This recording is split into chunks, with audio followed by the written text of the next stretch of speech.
¿Qué tal? Muy buenas tardes, amigos de Periodista Digital, amigos de La Burbuja, gracias por estar con nosotros. La izquierda española, el PSOE en concreto, se ha arrojado pues la capacidad de estar todo el día, todo el santo día, repitiéndonos que existen jueces malvados, que existe una persecución política, que existe el lawfare, que existe pues el machaque mediático, que existe la persecución, que existen los bulos, que existe el fango, todo el día. Reciben ustedes mensajes de WhatsApp, lo ven en las declaraciones de cada uno de los ministros, cuando Sánchez se sube a la tribuna del Congreso, todo el día hablando de cacería mediática, hablando de pobrecitos que estamos perseguidos, pero nunca dando explicaciones. Hoy en La Burbuja tenemos a una persona que tiene ganas de seguir, que tiene ganas de pelear, a pesar de que todo eso que dice el gobierno que sufre, él creo que lo ha sufrido por 20, con la diferencia de que hoy va a dar explicaciones y las lleva dando mucho tiempo. Francisco Camps, expresidente de la Generalitat Valenciana, ¿qué tal, cómo está usted? ¿Qué tal? Buenas tardes, encantado. ¿Ha venido usted en traje? Sí.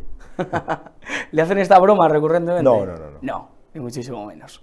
Bueno, Paco Camps, Reenfocando España, ha escrito este libro Javier Mas, ha decidido que sea otra persona la que escriba sobre usted. Bueno, es que él ha escrito sobre mí, no es Claro. que he decidido que sea otro el que escriba sobre mí, sino que Javier Mas hace muchos años se puso en contacto conmigo, cuando todavía me quedaban muchos procesos por delante. Creí oportuno hacerme entrevistas para que luego surgiese, cuando surgiese, la elaboración de un libro, y la verdad es que detrás de ese libro hay horas y horas y horas de conversaciones grabadas entre él y yo. Él es historiador, es profesor de historia, y quiso enmarcar mi historia personal en la historia de ese momento de nuestro país. Y bueno, es un poco la idea del libro. Tiene 3 partes. La primera parte es la historia, la parte que corresponde a todos los procesos judiciales que he sufrido. La segunda parte es un poco el recorrido vital mío por la política. Y la tercera parte es la que le da nombre al libro, que se lo dio él, pero se dio cuenta que pese a lo que estaba sufriendo y viviendo cada día que estaba conmigo, yo seguía pensando en la España del futuro. Y por eso, después de coger algunas de las frases, reflexiones que yo le hacía, pensó que el nombre adecuado para el libro era Reenfocando España.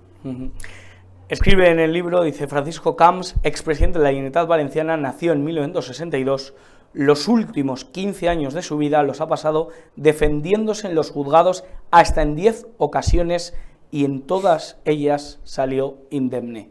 ¿Ha estado usted defendiéndose? Pues sí, he tenido que defenderme, claro. He tenido que ir porque así es como está descrito en nuestro sistema constitucional y en nuestro sistema judicial. Si un juez te llama, tienes que ir y contestar al juez y al fiscal anticorrupción, cosa que no hace Pedro Sánchez y no hace tampoco su cónyuge. No contestan a los jueces, cosa que también es muy grave, porque el presidente del gobierno tiene la obligación de demostrar que hay separación de poderes y que él da cuenta al juez cuando el juez le pide cuentas, independientemente que le parezca mejor o peor lo que está ocurriendo. En cualquier caso, yo fui, obviamente, decenas de veces a los juzgados que fue reclamada mi presencia, y contesté todas las preguntas de los jueces y contesté todas las preguntas de la Fiscalía Anticorrupción. De hecho, yo he colaborado con la justicia, contando la verdad, y he colaborado con la justicia contestando al juez.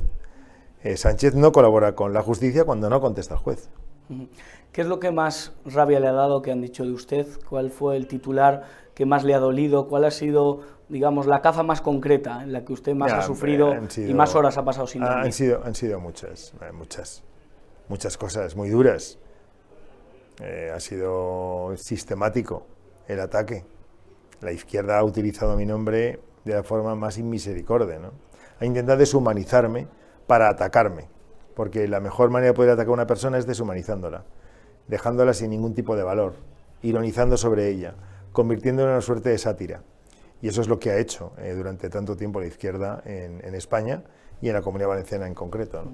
Pero bueno, ante todo esto lo que he tenido que hacer es, con toda paz y con toda tranquilidad, con mucho sufrimiento, desde luego, muchísimo sufrimiento, personal, familiar, de amigos, lo que he intentado hacer es siempre no perder la verticalidad de la verdad, no perder la verticalidad del que fue presidente de la Generalitat Valenciana y no perder la verticalidad de lo que corresponde, y es, ante la pregunta de un juez, contestar aquello que no solo es verdad, sino que se entiende perfectamente en el contexto correspondiente. Las cosas que he vivido no desearía que nadie las sufriese, persecución y escarnio. Efectivamente, sí, así es. Así es. O sea, ha sido persecución y escarnio, y así es. Yo no quiero que nadie pase por lo que yo he pasado. No quiero. Ni incluso aquellos que lo han hecho conmigo. La izquierda dice que con diferentes personajes, con Mónica Oltra, con Irene Montero, con Pablo Iglesias, ha habido también una persecución. ¿Es equiparable a lo que usted ha vivido? Cada uno lo sufre como lo sufre. Yo no sé exactamente ellos lo que sufren. Yo, desde luego, nunca he perseguido a nadie. Ellos me han perseguido a mí. ¿Se sintió amparado por su partido, por el Partido El partido Popular? Sí, lo he dicho en muchas ocasiones. Hay que diferenciar entre el partido y los dirigentes. Hay dirigentes que no estuvieron a la altura de las circunstancias desde mi punto de vista. ¿Quiénes? No, eso no debo decirlo, ellos lo saben. Lo importante es que ellos lo saben, perfectamente. Pero no estuvo a la altura de las circunstancias. El partido sí, el partido siempre estuvo conmigo. El partido son los militantes, son los cargos públicos de un montón de sitios de España, son los simpatizantes que también forman parte del producto, digamos, partidario, del proyecto que entre todos conformamos, porque un partido es la gente que está militando, la gente que tiene cargos orgánicos o cargos públicos, y también los simpatizantes del propio partido. Y los propios votantes también. Votantes que he tenido durante muchos años, en muchas ocasiones, y que durante este tiempo duro han estado siempre a mi lado en cuanto se han cruzado conmigo. ¿Se acuerda usted mucho de Rita Barberá? Muchísimo. Me encantaría que pudiese estar diciendo exactamente lo mismo que yo ahora en estos días, ¿no? Me encantaría. Sería un sueño. ¿Compartían mensajes, se decían Sí, claro. lo que estamos pasando? Sí. Primero lo pasé yo, ella desde luego estuvo conmigo siempre, y cuando empezó a pasarlo ella, aunque yo ya no era presidente porque ya estaba en el lío pues también teníamos contacto, yo le ayudaba desde el punto de vista personal, le daba mi punto de vista. Si alguna vez alguien preguntaba en alguna de las múltiples ruedas de prensa a las que he tenido que acudir, porque yo sí que iba, o venían detrás de mí, a los tribunales, al despacho, venía la prensa a algún tipo de pregunta respecto de alguna cosa que estuviese ocurriendo en algún juzgado, pues me preguntaban por ella y yo siempre dije lo mismo, una mujer honesta y honorable. ¿Le ha llamado a algún político de la izquierda o periodista No. que se pasase con usted y No, que nadie. después de la absolución No. te ha dicho, Paco, lo siento? Nadie.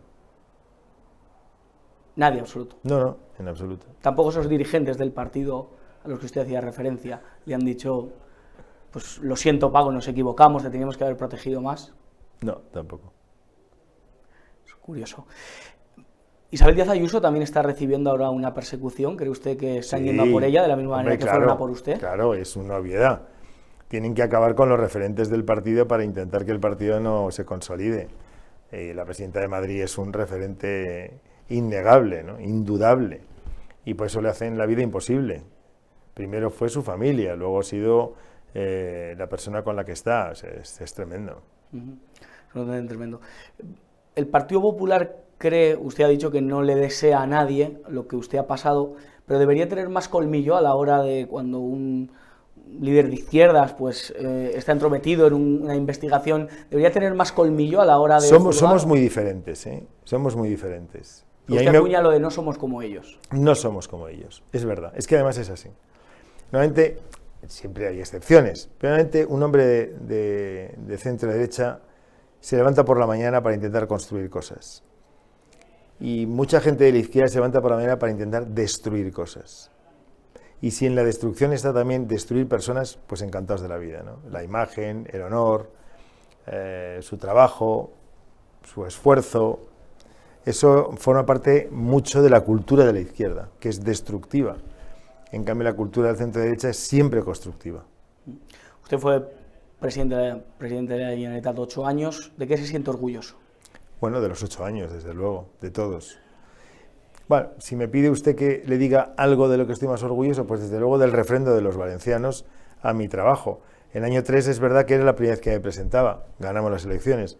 En año 7 ya refrendaban 4 años de trabajo y sacamos un número de votos que nunca jamás nadie había sacado. En año 11 volvieron a refrendar mi trabajo y sacamos un número de escaños que nunca nadie jamás ha sacado. O sea que, bueno, pues de eso me siento orgulloso, del cariño de la gente. Hemos hablado de su etapa, vamos a hablar de la actualidad, y la Comunidad Valenciana ha sufrido una crisis tremenda. ¿Ha podido usted visitar Paiporta, claro. Picaña? Sí, ¿Ha podido usted visitar todos los pueblos afectados por la Dana? Así es, sí. ¿Qué le han dicho los vecinos, las personas que lo han perdido todo o han perdido a su familia? Bueno, es que no solo vecinos anónimos, es que yo conozco mucha gente que o trabaja o vive en esta zona y he hablado con ellos, sé lo que sufren, lo que están sufriendo, lo que han padecido, como yo todos, porque Valencia es una ciudad que tiene, digamos, dos espacios, no dos almas, es el mismo alma, pero dos corazones, ¿no? Y bueno, pues una parte es la ciudad y otra parte es L'Horta-Sud, que estamos pegados, somos los mismos, que pasamos de un sitio para otro constantemente, o tenemos amigos, o tenemos lugares de ocio, o vamos a cualquier cuestión que tiene que ver, pues, a comprar o a pasear, y al revés exactamente igual, ¿no? Entonces, pues bueno, tengo muchos amigos, muchas personas que conozco que lo han perdido todo. Han perdido un amigo que en concreto que ha perdido su casa, estuvo a punto de morir con su madre más que octogenaria. Dos amigos que han perdido, uno una farmacia entera y el otro un negocio que tenía puesto en marcha. Gente que ha perdido, pues yo qué sé, pues vehículos, gente que ha perdido una casa, gente que ha perdido, en un polígono industrial, una nave con una maquinaria de primer nivel que acaba de hacer una inversión muy fuerte. O sea que hay situaciones de todo tipo y condición de mucho padecimiento. Usted, como presidente de la Generalitat, sufrió la tragedia del metro de Valencia. ¿Qué aprendió de esa cuestión en concreto? Bueno, se sufre muchísimo, ¿no? Pues a empatizar con las personas que sufren. ¿Qué consejo le ha dado a Carlos Mazón? ¿Ha podido hablar con él? Me puse a su disposición. El presidente tiene mucho lío, imagino, y tiene un montón de gente alrededor extraordinaria, pero desde luego me puse a su disposición desde el primer momento, y a través de la vicepresidenta sí que le he enviado algún que otro consejo respecto a lo que yo entendía que podía ser interesante. Lo mismo hice con el presidente Feijóo. También a través del móvil pues le enviaba desde el primer minuto mi visión de lo que estaba pasando, porque el primer día ya crucé el puente, me fui al otro lado del Cauce Nuevo y ya vi lo que estaba pasando allí, y ya comuniqué que desde mi punto de vista el número de personas que habían perdido la vida iba a ser mucho más de lo que se estaba diciendo en aquel momento, que la tragedia era inmensa y que estábamos ante una cuestión de tragedia absoluta, ¿no? De emergencia nacional. ¿Debía haber dimitido Carlos Mazón? ¿Por qué? El que tenía que dimitir es el presidente del gobierno, que es el competente del gobierno en emergencia nacional, que es lo que es de declararla, en primer lugar, y haber coordinado todo el trabajo desde el primer minuto. El gobierno de la Generalitat lo que tenemos son médicos, sanitarios, y lo que tenemos son bomberos. Y los bomberos además son de las corporaciones provinciales. El gobierno de España es el que tiene la competencia por la ley en su amplio concepto, y la ley en concreto del año 15 tiene la obligación de presentarse, de personarse en el minuto 1 cuando sucede una tragedia de estas características. Es además quien tiene la información. La Agencia Estatal de Meteorología es del Estado. La Confederación es del Estado. La información, por lo tanto, la tenían desde el primer minuto. Y luego haber estado desde el primer momento también allí. El presidente del gobierno se tenía que haber desplazado con la ministra de Defensa, con el ministro de Interior, con la ministra de Medio Ambiente, con el ministro de Infraestructuras, y desde el primer momento haber puesto en marcha un gabinete de crisis, haber llamado al presidente de la Comunidad Autónoma, haber llamado al presidente de la Diputación Provincial, a los alcaldes de Requena, de Utiel, de Chiva, del Horta-Sud, de los de la Ribera Baja, o sea, haberlos llamado y haber puesto en marcha todo un plan de coordinación. Y no lo ha hecho, ni lo está haciendo tampoco ahora. Yo ya he propuesto la creación de un consorcio liderado por el Gobierno, por el Estado, por la Administración General del Estado, en donde se incluya todas las administraciones, todos aquellos que pueden aportar capital, esfuerzo, quienes pueden hacer infraestructuras de equipamientos, quienes tienen que volver a poner en marcha los proyectos industriales destruidos, los negocios destruidos, las calles destruidas, en fin, desde luego un plan de futuro para reencauzar cuanto antes el Barranco del Pollo, tal y como estaba previsto en el PHN, pero eso tendría que ser un consorcio a nivel nacional, que existe en la ley española de las administraciones públicas, para poder poner en marcha medidas coordinadas, concertadas, planificadas al corto y medio y largo plazo. Pero no, Mazón lo hizo todo bien. Bueno, el presidente estuvo desde el primer minuto en el CECOPI y luego tomando las decisiones que corresponden. ¿Entiende las personas que tengan mucha rabia, indignación? Eso por supuesto, eso por supuesto. ¿Qué le pareció ese día en Paiporta en el que Sánchez huye, se va por pata, los reyes se quedan recibiendo barro? Y Mazón. Claro, el que se fue Sánchez. ¿Qué le pareció esa imagen? Bueno, es la imagen... ¿Qué tiene que hacer un político ante eso? Estar ahí, desde luego, pero la imagen de Sánchez es la imagen que todos los españoles tenemos de él, que huye de la realidad, que huye de la verdad, que huye del compromiso. La responsabilidad de Sánchez, que ha metido en el gobierno a Podemos, o a Sumar, que son partidos que no creen en la libertad. La responsabilidad de Sánchez, que se apoya en los filoetarras y le entrega a Bildu, por ejemplo, Pamplona. La responsabilidad de Sánchez, que permite que desde Waterloo un señor que ha huido de la justicia sea el que marque la política económica y fiscal de España. Un hombre que ha permitido, mediante el indulto y la amnistía, el escarnio a los jueces que hacen su trabajo y luego les enmienda la plana. Un hombre que ha tomado el Tribunal Constitucional, un hombre que ha tomado el Banco de España, un hombre que ha tomado la televisión española. Sí. En su libro, para contextualizar España y para que entendamos todo ese análisis que está haciendo, habla de las Españas de las 3 M's, una España que nos ha marcado, ¿no? La del 11M, la del 15M y la del 8M. ¿Qué nos puede hablar de esta Bueno, esta da la España? casualidad que son meses que empiezan por la misma letra y que además los movimientos, ellos mismos, a sí mismos, se llamaron de esa manera, desde luego el 15M y el 8M. El 11M, el 11 de marzo de 2004, fue el brutal atentado yihadista que asesinó mediante las bombas en Atocha a 200 compatriotas y bueno, marca un antes y un después. Zapatero jamás habría sido presidente del gobierno sin ese shock que se produjo en la sociedad española y aquel colapso de 3 días tremendo que vivimos, ¿no? en aquel momento. Yo era presidente de la Generalitat y recuerdo perfectamente cómo las sedes del partido se llenaron de militantes del PSOE gritando a los asesinos, por ejemplo. Bueno, esto marca claramente el inicio de una etapa completamente nueva, liderada por Zapatero, que pretende cargarse la transición, pretende cargarse la concordia y pretende cargarse la Constitución española. Por tanto, es un primer inicio. Luego, el siguiente es el del 15M, 15 de mayo del 2011, cuando la izquierda radical sale a la calle a parar la democracia. Una suerte de golpe de Estado callejero, y lo que pretende es desvirtuar las elecciones que 2 semanas después se iban a producir en España, las autonómicas y municipales del 11, que por cierto es la última elección a la que me presenté y que ganamos por mayoría absoluta.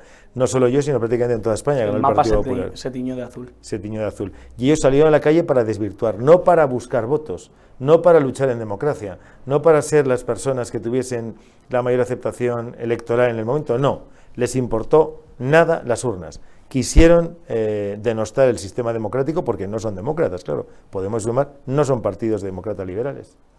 Y luego el 8M, bajo una alarma sanitaria mundial y también en España, prefirieron demostrar que ya estaban gobernando, que estaban por encima de las alarmas sanitarias y que lo importante era el proyecto ideológico que estaban encarnando ya el PSOE y los comunistas en el gobierno de España. Bueno, pues eso también es muy importante, porque marca una forma de hacer política. Por eso también ubico en esa fecha otro momento muy especial de la España que tenemos que intentar olvidar. ¿En qué cree Paco Camp, más allá de sus sentimientos religiosos, políticamente? ¿Cómo se define? Si tuviera que explicarle a la gente, oye, ¿en qué principios políticos cree Paco Camp? Soy militante del PP desde el año 82 y el Partido Popular es un partido que defiende 4 fuentes de conocimiento, de pensamiento y de esperanza, básicamente, además muy europeas. Uno es el liberalismo, otro es el conservadurismo, el otro es el humanismo cristiano y el otro es el reformismo. Y el reformismo además es de todas estas fuentes muy española, el reformismo que se pretendió a finales del XIX y principios del XX, y el reformismo que, por ejemplo, coincidió con una etapa extraordinaria de la historia política española, que fue entre el 96 y el 2000 el gobierno de Aznar, con gente extraordinaria, que aplicó el reformismo para darle una vuelta a un país que estaba bajando en niveles de calidad de vida, bajando en niveles de calidad de generación de empleo, de prosperidad, aumentando el déficit, aumentando el endeudamiento, divergiendo absolutamente con los países de la Unión Europea, y en aquel momento volvimos otra vez a converger con los países más importantes de Europa, hasta el extremo que en aquella época la mitad del empleo que se creaba en Europa se creaba en España, con países mucho más numerosos en demografía, como el Reino Unido, que en aquel momento estaba, Francia, Italia o Alemania. Y la mitad del empleo que se creaba en España, más de la mitad, era para mujeres. Es cuando la mujer entra en el mercado laboral en masa, en la época que gobernó el Partido Popular con Aznar en la presidencia, y aquel momento fue muy especial. Por tanto, el de la reforma. Y España, con esas 4 formas de entender el presente y el futuro, puede reenfocar de la mejor manera posible una esperanzadora etapa para todos. En Periodista Digital pues tenemos audiencia que vota a todo tipo de partidos, pero sobre todo mayoritariamente a Partido Popular y a Vox. Usted es de la época en la que arrasaba políticamente, sacaba mayoría absoluta, pero eso parece ser que pasó a mejor vida. ¿Qué relación debe tener PP y Vox? Que es verdad que en Valencia han estado gobernando juntos, aunque Vox decidió salirse las relaciones, digamos, de partido son las que corresponde a los dirigentes de los partidos tomar en cada momento, y me parece extraordinario que se coaliguen o que no se coaliguen en función de los intereses de los partidos políticos. Yo apelo al votante del PP de toda la vida, y hay que explicar que en democracia las ideas son muy importantes, lo más importante. Algunos se sienten defraudados con el PP de Rajoy. Pero fíjese, las ideas son muy importantes, lo más importante. Los proyectos son muy importantes, lo más importante. Los dirigentes, los líderes son muy importantes, los discursos son muy importantes. Pero en democracia la aritmética es decisiva. Usted y yo podemos tener ideas extraordinarias, salir a la calle y contárselo a la gente. Pero si no da, nos quedaríamos usted y yo con nuestros respectivos votos. Hace falta que se vuelva a sumar los 11 millones de votos que votamos en el año 11 al PP, mayoría absoluta. Estos 11 millones de votos votaron de nuevo a partidos de centro-derecha, PP y Ciudadanos. Perdimos la mayoría absoluta. Estos 11 millones de votantes votamos en el año 19 a 3 partidos. Perdimos incluso la mayoría, la relativa incluso, PP, Ciudadanos, Vox. Año 23 volvimos los 11 millones de españoles a votar de nuevo al centro-derecha, PP y Vox. No obtuvimos mayoría absoluta. Volvimos a recuperar la mayoría relativa, pero no la mayoría absoluta. Para poder gobernar necesitamos mayoría absoluta, porque es obvio que el PSOE, que ha renunciado, ha abjurado de la libertad y de la democracia constitucionales, está dispuesto a gobernar con quien sea que no cree en la libertad, con quien sea que no cree en la democracia, o con quien sea que no cree en España. Y es lo que está pasando. Por eso la aritmética nos obliga a volver otra vez a estar todos juntos en un mismo proyecto político. Y me dirá usted, claro, usted es del PP y quiere que sea el PP. Pues sí, tengo que decírselo. Soy del PP y me gustaría que fuese en el PP. Y quiero que sea en el PP y creo que tiene que ser el PP. Y la pregunta, creo que todos nuestros espectadores se están haciendo y yo simplemente soy un altavoz, ¿va a volver Francisco Camps a la política? Estoy en la política. Pero de una manera activa, presentándose a unos comicios, en estos momentos, después de lo que ha pasado. Estoy en la política activa, estoy con usted haciendo política de nuevo. Absolutamente. Y que sepa que me encanta. Pero el libro recoge también una voluntad de continuar estando en política. Y el propio autor se da cuenta pues que a mí lo que me apetece, lo que me interesa, lo que me ilusiona es la gestión política. ¿Podría hacer análisis políticos? Sí. ¿Podría ser politólogo? Podría ser, como soy, por ejemplo, profesor de Derecho Constitucional. ¿Pero de qué manera quiere usted reenfocar España? Gestión política. Reenfocar significa poner en marcha las medidas que nos permitan, 20 años después, no volver atrás, volver al futuro, ir hacia el futuro, pero reordenando de nuevo los discursos de una nación que, desgraciadamente, mal dirigida, adrede, mal dirigida, porque todo este lío que tenemos forma parte también de un plan, y es un plan en el que sea imposible la concordia entre los españoles, volver otra vez a las políticas que tanto éxito nos dieron. Les pregunto, ¿le va a disputar usted al señor Mazón, por ejemplo, la presidencia del PP en Valencia? Yo no voy a disputarle al señor Mazón la presidencia del PP de la Comunidad Valenciana. Se puede hacer política desde muchos ámbitos, gestión política, digo, O sea, que no le vamos a ver en unos comicios presentándose, que la gente le pueda votar, que vea en la papeleta Francisco Camps. Bueno, a mí me encantaría, pero eso ya depende del partido y los dirigentes del partido. Me encantaría, desde luego, Pero se puede estar en una papeleta de muchas maneras, en muchos ámbitos políticos. ¿Habla usted con el señor Feijóo? Bueno, hablé el 29 de mayo a las 12:30 de la mañana, cuando le comuniqué que había sido absuelto por 10ª vez, y que mi intención era volver otra vez a la primera línea de la gestión política, y bueno, pues quedamos en que hablaríamos. ¿Va a ser presidente de España? Feijóo, seguro, segurísimo. Pero aparte, en junio o julio. Junio y julio, o sea, usted a Sánchez no le da más. No, esto se ha acabado. pábulo más que De hecho, el ridículo. Congreso Federal del PSOE en Sevilla fue el desplome definitivo. Fue una especie de la última fiesta de los que saben que la fiesta suya se ha acabado. Descorcharon las últimas ideas, que no son ninguna, y se aplaudían de forma fanática entre ellos. Una cosa bochornosa, cómo se aplaudían unos y otros, sin decir nada, porque no propusieron, el Congreso del partido que gobierna no le propuso a España nada, No hubo debate de ideas. porque no las hay, están agotados. Sánchez está agotado, el PSOE está agotado. Yo espero, con los gobiernos del Partido Popular, cuando ganemos por mayoría absoluta, que va a ser así, espero claramente que el partido, que lo va a hacer, sepa que tiene que recuperar el socialismo democrático. Porque la democracia es estabilidad, mayorías absolutas, bipartidismo, siempre, y es alternancia. No se puede gobernar una democracia sin que haya nadie que pueda sustituirte en el gobierno mediante las urnas. Por eso yo estoy convencido que el partido, entre sus proyectos de futuro, en cuanto se ponga en marcha, la mejora de la economía, generación de empleo, igualdad entre españoles, cuando nos pongamos en marcha, hace falta un plan también para recuperar al socialismo español en democracia. ¿Existe un PSOE bueno? ¿Ha existido alguna vez un PSOE bueno? Sí, el socialismo, no, yo no digo bueno o malo, digo un socialismo que apueste por la democracia constitucional española. Que no está en ello Sánchez. No, ni Sánchez ni Zapatero. Zapatero es el ideólogo, tampoco, porque Zapatero no es muy ideólogo, y Zapatero yo creo que tampoco tiene muchas ideas en la cabeza. No es una persona inteligente, ni preparada, ni formada. Usted compartió seguramente Por eso mesas lo digo, de negociación por eso lo digo, y no. acuerdos, Es un encuentros. Tío listo, tal, pero, y que tiene buena presencia, pero dentro no tiene mucho. No aguanta una conversación seria de 15 minutos. Pero sí que, por obligación, imagino, del guión, o porque alguien se lo diría, o alguien le explicaría que era lo mejor que podía hacer, implementa la agenda ideológica. Él implementa la agenda ideológica, y Sánchez la ha materializado de una forma abrupta. El indulto es una forma abrupta, la amnistía es una forma abrupta. El condonar las deudas judiciales impuestas a dos compañeros suyos de partido es una forma abrupta también de cargarse la democracia, ¿no? Pues bueno, eso es lo que hemos visto.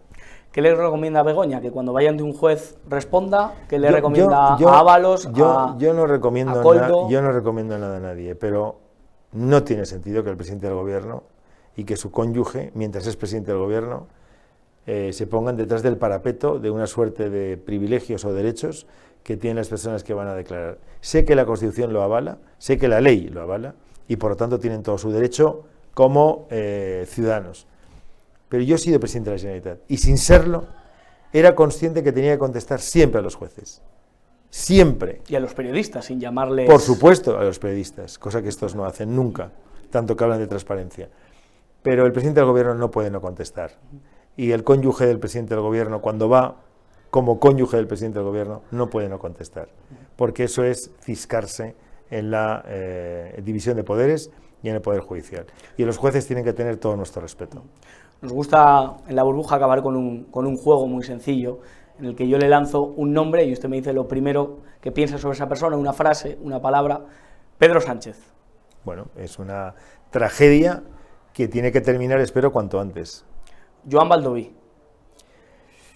Estos personajes que a veces aparecen de manera incomprensible en la vida política, pero que no tiene talla para ser político.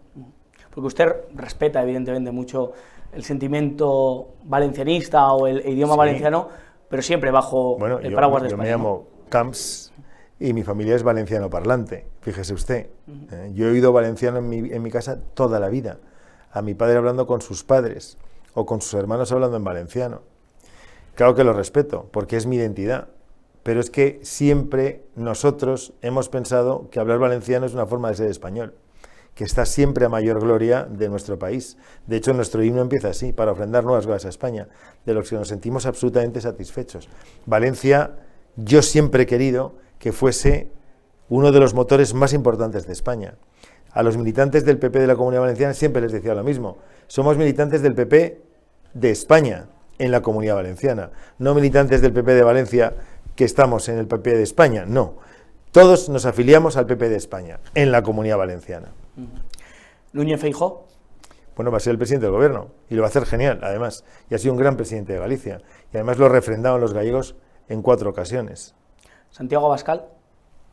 Es un político que nace en el PP, que se hace en el PP y que ahora está en otro proyecto político, defendiendo su forma de entender la política o del partido, etcétera, ¿no? Yo ya le he dicho hace un rato que lo que creo es que tenemos que volver todos a estar bajo las mismas siglas donde hemos estado todos siempre, porque es la mejor manera de poder hacer frente a quien en estos momentos está cargándose la Constitución y la democracia. Carlos Mazón. Un presidente que ahora está pasando mal.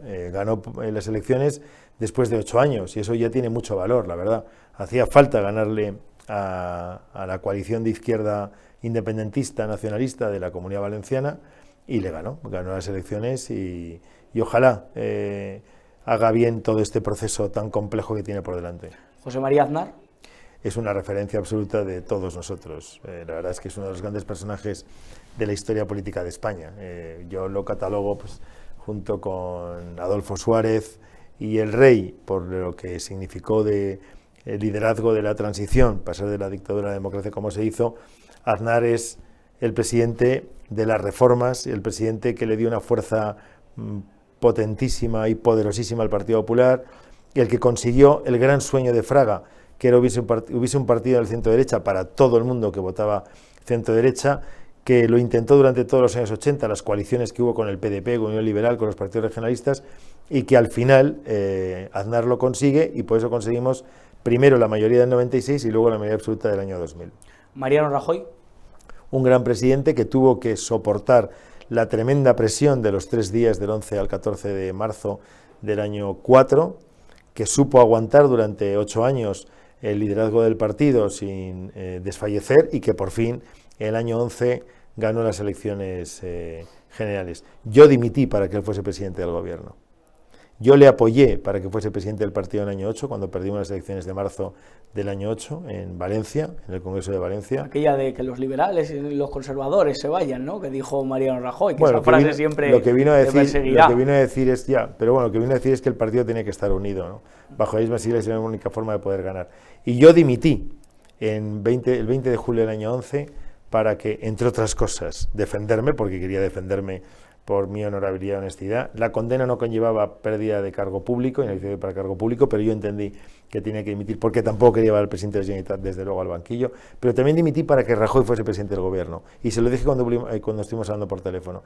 No voy a ser obstáculo para que tú seas presidente del gobierno, no voy a ser pasto del debate político durante estas elecciones que vienen ahora, al corto plazo, para que la izquierda me utilice para intentar hacer daño al Partido Popular. Por lo tanto, igual que te apoyé para ser presidente del partido de nuevo en el Congreso de Valencia, ahora mi dimisión es para apoyarte para que seas presidente del gobierno. Eduardo Zaplana. La persona que me hizo primero Conseller de Cultura y luego me apoyó para ser presidente de la Generalitat en su sustitución. La propuesta fue de Eduardo Zaplana, que era el presidente de la Generalitat. José María Aznar lo nombró ministro de Trabajo, y me imagino que hablando él con José María Aznar y con los dirigentes del partido a nivel nacional, les propuso mi nombre. Por lo tanto, yo recogí la estela de muchos años de buenos gobiernos de Eduardo Zaplana en la Comunidad Valenciana. María Dolores de Cospedal. La secretaria general del partido, extraordinaria persona, con la que he tenido muy buena relación durante mucho tiempo, y la que venía a decirme, cuando yo estaba ya fuera de la dirección del partido a nivel autonómico, yo era presidente de la Generalitat, la que vino a decirme en 3 ocasiones que el partido iba a contar conmigo para algún puesto, como también se relata en el libro, de responsabilidad política. Se me ofreció ser senador, se me ofreció ser europarlamentario. Al final aquello no salió por las circunstancias que sean, pero ella tuvo la grandeza de llamarme por teléfono, decir que estaba conmigo, incluso de comer. Estuvimos comiendo un día en el palacio donde reside la presidencia de Castilla-La Mancha en Toledo, y bueno, ahí me dijo que el partido estaba conmigo y que obviamente sería un cargo público de referencia en cuanto hubiese elecciones. Aquello no salió, pues mala suerte. Rita Barberá. Mi jefa y amiga. Jefa, porque lo fue durante 4 años, durante 5 años. La alcaldesa de Valencia era su concejal de tráfico, tenía 28 años cuando comencé con el concejal de tráfico. Hay unas fotos ahí muy joven, viendo muy planos. Joven, sí, muy bueno. En el Cabañal. Y luego pues me hizo presidente de alcalde, concejal de Hacienda, y luego pues cuando presidente pues también tuvimos la ocasión de hacer de los dos con nuestro trabajo lo que yo creo que ha sido una época dorada de la Comunidad Valenciana y de la Ciudad Valenciana, de la Comunidad Valenciana. La Comunidad Valenciana tocó el paraíso de la presencia, de la modernidad, de la prosperidad, de la generación de empleo, de la exquisitez, del saber hacer, del desarrollo de los hospitales, de los colegios, del funcionamiento, de las infraestructuras, de los equipamientos, hacer de Valencia un escaparate mundial, y la gente preguntaba qué está pasando en Valencia, todo el mundo quería venir a Valencia, todo el mundo quería saber qué estaba pasando allí, vino gente a vivir, vino gente a invertir, y fue la mejor época de la historia de la ciudad y de la Comunidad Valenciana. ¿Y Francisco Camps? Bueno, la persona que está delante hablándole ahora y que se refleja en ese libro, para quien quiera leerlo, tener una opinión respecto de mí. Efectivamente. Paco Camps, Reenfocando España, de Javier Mas. También nos gusta acabar con una recomendación a todos nuestros espectadores de un libro, más allá de este, una película y una canción que le hayan marcado su vida, que usted piense y le encante y que nos la quiera recomendar. Son muchos libros. Sí, claro, efectivamente, pero uno que diga de su infancia, de su adolescencia o de ahora, el último que haya leído, que le haya marcado de alguna manera. Me marcan mucho, yo no dejo de leer, es que soy un lector no es corriente de los políticos. Empedernido, pero yo no paro. Otro usuario decía que había leído un libro en su vida. Yo llevo libros por todas partes, en el coche, en casa, en el despacho, en el dormitorio. Bueno, tengo libros y voy cogiendo y estoy constantemente viendo libros. Pero bueno, nos recomiende. Voy a recomendar uno que se me ocurre ahora de tantísimos que he leído, porque me marcó mucho aquel libro en aquel momento. Yo era concejal de tráfico y de repente, pues haciendo deporte, me partí el tobillo. Justo un Jueves Santo, el Jueves Santo del año 92 a 93, que coincide además con el Domingo de Resurrección, Feria de Abril de Sevilla, y un valenciano llamado Montoliu, banderillero, subalterno, tuvo una acogida mortal en Sevilla. Me acuerdo perfectamente. Tremendo. Bueno, pues aquella Semana Santa, que terminó con este trágico acontecimiento para los valencianos y para el mundo de los toros, cogí Ana Karenina, un libro que no había leído hasta el momento. Había visto la película en blanco y negro, etcétera, ¿no? Me pareció apasionante. La literatura rusa del 19. Espectacular. De hecho, a partir de entonces he leído todo lo que ha caído en mis manos de aquella época, ¿no? De los grandes escritores rusos del momento. Me pareció espectacular. Y a través de ella, de Ana Karenina, toda la música romántico-nacionalista también de los grandes compositores rusos. Y hay una suerte de mezcla de un momento especial en la Rusia que va terminando la época zarista, extraordinaria, súper recomendable. Debió ser el siglo XIX en Rusia y en Moscú fundamentalmente y San Petersburgo, debió ser algo muy especial. Pues bueno, yo tengo ahí recomendado un libro, ¿no? Ana Karenina. Hemos dicho también una canción y una película. Canciones muchas, porque me gusta toda la música clásica y la música moderna. Pero hay una canción en especial que me recuerda los momentos más divertidos y agradables de mi vida, que es September de Earth, Wind and Fire. Claro, por favor, todos la hemos bailado. Debe ser como esto de Spotify, te dice, aparte dice, ha llegado hace una semana, ¿no? Usted tiene una forma muy curiosa de escuchar música porque hay de todo, pone algo así, ¿no? Hay de todo tipo de estilos, ¿no? Y de épocas. La música clásica, tal, no sé cuántas. Pero la primera siempre es September. Claro. En los momentos que intento poner en marcha algo apasionado, me pongo esta canción que recuerda pues aquellos finales de los 70, claro, cuando yo empezaba a ir con mis amigos a las discotecas y a pasármelo bien por aquí y por allá. ¿Y luego, una película? Pues muchas, pero voy a decir una que voy a volver a ver estas Navidades, porque mis hijos ya me dicen, papá, por favor, otra vez no, pero la ven, aunque sea un trozo. Sonrisas y lágrimas. Ah, Sonrisas y lágrimas. Esa película la vi yo cuando tenía en el cine Gran Vía, de la Gran Vía en Marqués del Turia, en Valencia. La vi cuando tendría 8 o 9 años. Por aquella película he ido muchas veces a Austria y a Salzburgo en concreto. Muchas veces. Viajes familiares, siempre. Me llamó mucho la atención aquella película, me encantó. Y a mis hijos les he obligado a verla. Al principio, pues como eran niños, no podían hacer otra cosa, y luego ya que ya no son tan niños, intento al menos que vean 5, vamos a ver 5 minutos porque así habremos cumplido con la tradición de ver En mi esta casa película. mi padre es de Qué bello es vivir. Todas Hombre, las navidades claro. es Qué bello es vivir, que hay que verla. Hombre, también la vemos, claro, James Stewart. Claro. Pero bueno, si tengo que elegir entre una u otra, es que esta me marcó la infancia, y Qué bello es vivir es una película muy anterior. Pues Francisco Camps, Paco Camps, de una persona que ha nacido en Sagunto, le agradezco esta entrevista y de verdad que gracias por estar en Periodista Digital, gracias por este libro y vamos a ver su futuro político que depara. Muchísimas gracias. Te recomiendo, de Posteguillo, el primero de los libros de la trilogía de Publio Cornelio Escipión, El Africano, Africanus, que habla de la batalla que se sucede con los cartagineses y pasa en la tierra donde has nacido, justo. Tenemos ese espíritu. Sí, porque Sagunto era un nodo de comunicación muy importante, mucho más importante que el resto del territorio, desde luego que Valencia en aquel momento, ¿no? Sagunto era uno de los emporios, junto con Tarragona, era otro de los puntos de referencia, y por supuesto Cartagena, Cartago, Nova, Cartagena en la línea de la vía, luego posteriormente la vía Augusta, pero bueno, Sagunto para Roma, para Cartago, pero para Roma siempre fue uno de los núcleos de comunicación importantes.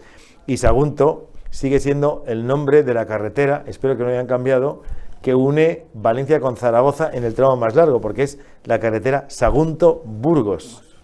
Porque Sagunto siempre ha sido un nodo de comunicación muy importante y un emporio industrial también cuando a altas hornos del Mediterráneo. Hay una frase del libro que es: estoy preparado para volver a intentarlo. Sí. Vamos a ver. Vamos a ver. Francisco Camps, gracias por estar en la burbuja de Muchas Periodista gracias. Digital.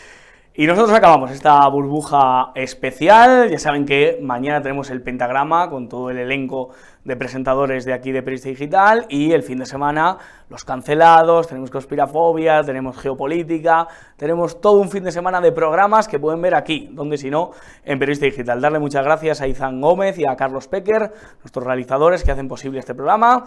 Y, como siempre digo, que no se lo cuenten porque ya se lo contamos nosotros. Alejen a los niños del televisor y aléjenles de José Luis Ábalos. Que Dios les bendiga.